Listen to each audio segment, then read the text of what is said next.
Fala galera, beleza? Enfim, nós estamos aqui novamente para dar uma dica, dessa vez de livro. Faz tempo que a gente não estava dando nenhuma dica de livro, até porque eu estou assistindo muita série, minha cabeça está dando um nó com série, mas enfim, a gente está voltando aqui para dar uma dica de livro.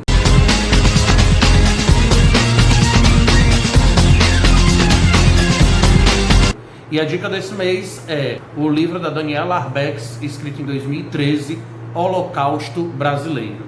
Esse livro, basicamente, ele vai contar uma história daquelas que não está nos nossos livros de academia, ou seja, a gente não costuma estudar isso daí na escola, mas é uma história muito sinistra e muito importante para a história do nosso país. Mais uma daquelas histórias que tentam abafar, que tentam fazer de conta que não existiu, para que a gente mantenha a nossa sanidade. E o assunto é exatamente esse, sanidade. O Holocausto Brasileiro vai falar sobre um hospital psiquiátrico que foi construído em 1903 e foi responsável pela morte de mais de 60 mil pessoas. O livro deu origem também a um documentário que está disponível na plataforma YouTube, inclusive vai ficar o link aqui na descrição do vídeo, para vocês assistirem o documentário. O documentário também da Daniela Arbex, que fez um trabalho muito bacana nessa reportagem investigativa. A gente, quando lê o livro, a gente fica se perguntando como é que isso aconteceu. Se bem que se a gente for pegar o momento de agora, dá pra gente entender como muita coisa acontece no nosso país e a população fica calada, enfim. Só que hoje nós temos acesso à informação. E naquela época as pessoas não tinham tanto acesso à informação, então algumas coisas passavam batidas, mas caíram inclusive no imaginário popular. Existiam alguns trens no Brasil, algumas rotas ferroviárias que levavam os pacientes para o manicômio de Barbacena, que é uma cidade de Minas Gerais, e levava as pessoas para lá, e eram chamados de trens de doido. Os trens de doido traziam todo tipo de gente, e pasme, a grande maioria das pessoas que foram internadas no manicômio de Barbacena, no Hospital Colônia, como era chamado, não tinha nenhum histórico de deficiência mental. Os laudos eram prostituta, filho bastardo, mendigo.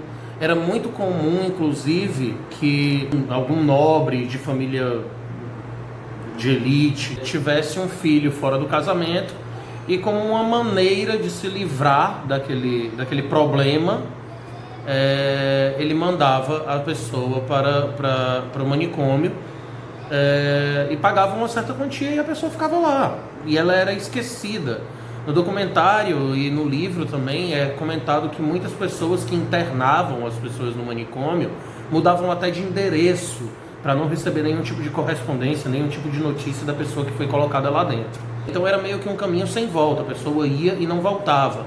Algumas mulheres foram para lá grávidas e tiveram seus filhos lá, e os seus filhos foram criados dentro do manicômio. No livro conta a história de mais de 33 crianças que foram criadas dentro do manicômio de Barbacena. E sim, não havia essa distinção, não tinha essa de que só eram internadas pessoas loucas, como eu já disse. Eram internadas crianças, idosos, mulheres, homens, não tinha distinção. A única distinção realmente era social, e podemos ressaltar também que a grande maioria dos internos eram negros. Isso daí não é novidade para ninguém, né? Falamos de diferença social, falamos de injustiça social no Brasil, então obviamente tem uma pitada de racismo aí para completar. Em quase 80 anos de funcionamento desse manicômio, em 1980, ali na década de 80, chega um psiquiatra aclamado internacionalmente, chamado Franco Basaglia. E o Franco Basaglia é que vai olhar a estrutura do hospital, ver como as coisas acontecem por lá, e ele vai dizer que aquilo dali é um verdadeiro campo de concentração nazista. E é quando ele começa a abrir os olhos da imprensa internacional a respeito do que estava acontecendo na cidade de Barbacena, em Minas Gerais. Entre as várias aberrações que a gente vai acompanhando no livro, uma delas é de que o hospital tinha sido construído com apenas 200 leitos. A ideia era que ele abrigasse no máximo 200 pacientes. Mas ali entre a década de 1950 e 1970, o Hospital Colônia chega a ter mais de 5.000 pacientes em 200 leitos. Faz as contas. Também há relatos de alguns doutores que revelam que numa única noite tinha mortes de 17 pessoas que morriam só de frio. E no dia seguinte os corpos, eles costumavam ser vendidos para as faculdades de medicina a um preço bastante baixo, mas mesmo assim supõe-se, num cálculo por cima, que em torno de 600 mil reais, valores de hoje, teria sido apurado só com vendas de corpos. Então aquilo ali também meio que virou um negócio.